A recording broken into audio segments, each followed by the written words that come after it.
intombazane ikakhulukazi mayisencane ukugcina umntombi bawo uvumelena amabhanga wakugobhoze.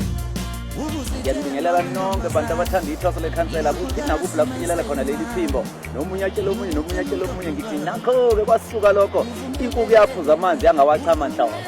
Mhla zu-21 kuSeptemba ngizobe nginomcimbi omkhulu kakhulu wokulontsha i-albhamu yami osihloko sithi mathathu lawo madoda. Ulikuphi icala lami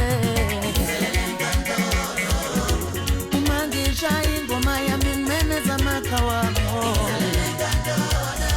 engani mathathu la madoda kansala nomkhono nendithando ngobe likuphi icala lami babo uma ngiphonye ingoma yami ngimemeza amakhawaho Endaweni yaseThekwini workshop eJebhisini nomunye ameme omunye baphume ngobuningi babo utshela omunye wakwenu nowakwena atshela omunye umngane wakhe niphume nizobuka abaculi bakaMaskandi uthanda ithwaso lekhansela uthanda umculo wakaMaskandi basiphelele bona uqhashazwa ithwasa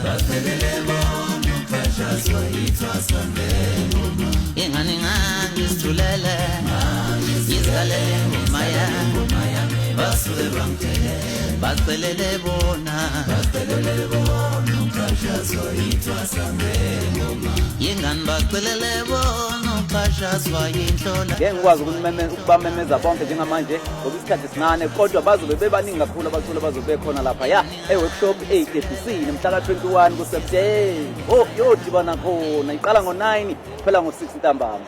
Thina sifuna indoda enemali noma ngabe yiblesa noma ngabe ubente.